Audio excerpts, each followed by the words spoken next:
So this is my R12R, and I picked it up a couple of months ago, and I've done a few modifications and a few add-ons to make it a great bike, probably one of the better bikes, the best bike on the road, even better.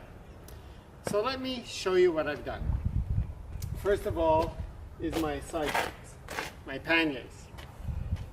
These, I took this part off by undoing the screws in here, and I brought this to a paint shop, had it painted white, and I had the R designed and painted on, and then I had it sit for about 45 days to allow the paint to degas, and then I brought it to a shop that applied Expel coating.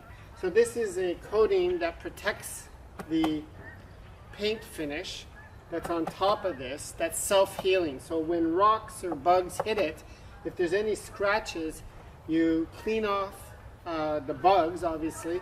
You pour boiling water on it, and the finish self-heals and goes back to normal. So this allows for easy cleanup and scratch-free. Some other things that I've done is I put on some bobbins on the front and back to protect my brakes and my swing arm.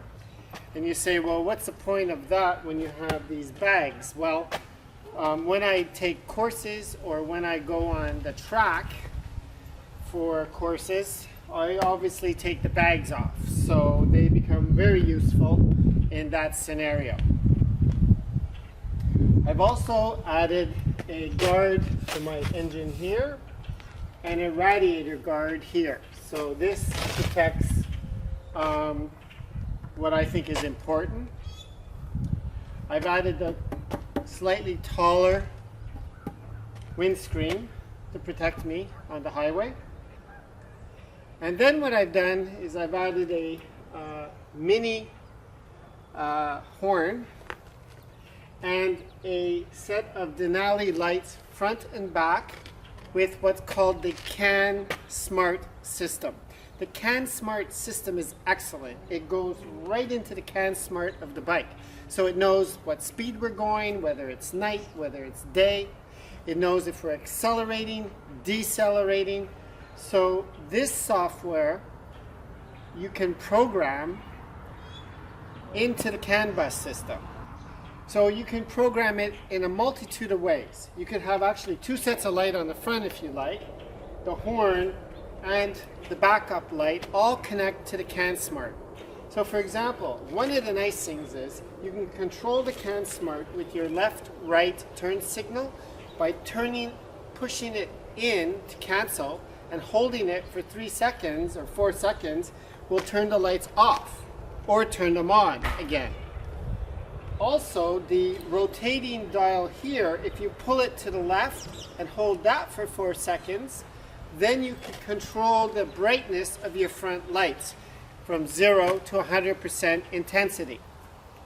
None of this you're going to do on a regular basis because you can set the whole bike up to operate the way you want. So these are very bright lights. In the daytime, you don't need them at 100%, they're just going to glare in people's eyes. So what we found is, what we did on these Denalis is we took the wide beam, not the long beam, because I find these lights here excellent for length. These on the side give me visibility during the day and night, and also visibility on the side because I ride in the country all the time. I want to see if there's deers, raccoons, whatever on the side of the road. So what we've done is we've programmed these lights so that basically during the daytime, and it knows it's day by the light, that they run 20% only during the daytime. However, when I flick my high beams on, they go to 100%. Now, we've also programmed it so that if I click 3 times on my high beams, it's going to give a passing signal. And we've also programmed it so that it alternates with my hazard lights. And I'm going to demonstrate this in a minute. We also have it programmed so that when I push the horn, which is very loud, it flashes the lights as well. so that you're really going to be noticed.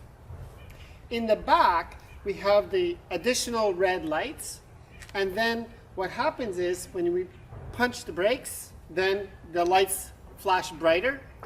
But in addition to that, we've programmed it so that when we decelerate, when we downshift, when we slow down dramatically, the brake lights come on automatically, so that it tells the people behind us that we're slowing down and we don't always have to worry about touching that brake. Now, of course, this can be is sensitive to how you ride and can be adjusted. In addition, basically, you can adjust it so that it doesn't go below a certain speed. So I've put 15 kilometers an hour. That way, when I'm in traffic, stop, start, it's not blasting my lights all the time, only when I press the brake. So let's have a look at these lights and how they actually work. So when I turn the bike on, we can see that I have these lights come on, and if I started the bike, you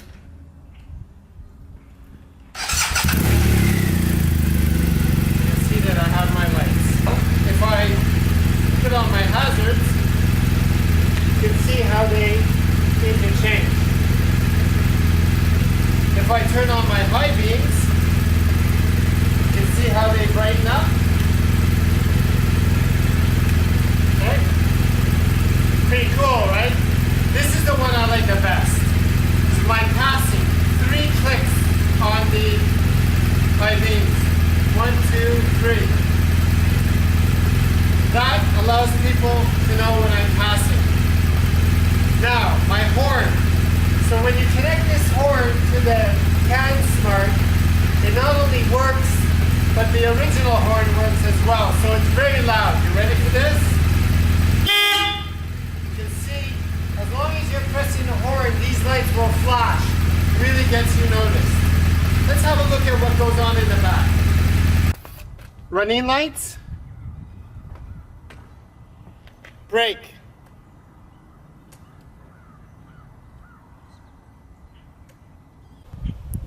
So to look at the bike here, we have the guard on the front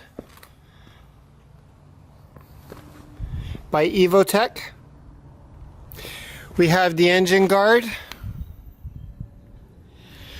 We have the installation of the Denali lights.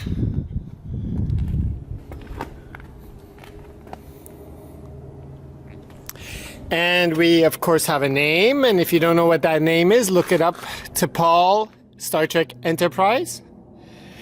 And then we have the matching R12R. We have the back bobbin, and we have the front bobbin. You can see it there.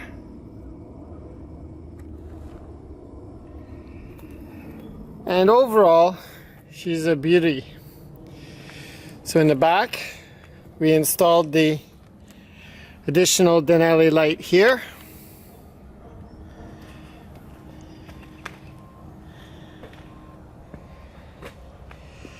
And that's my R12.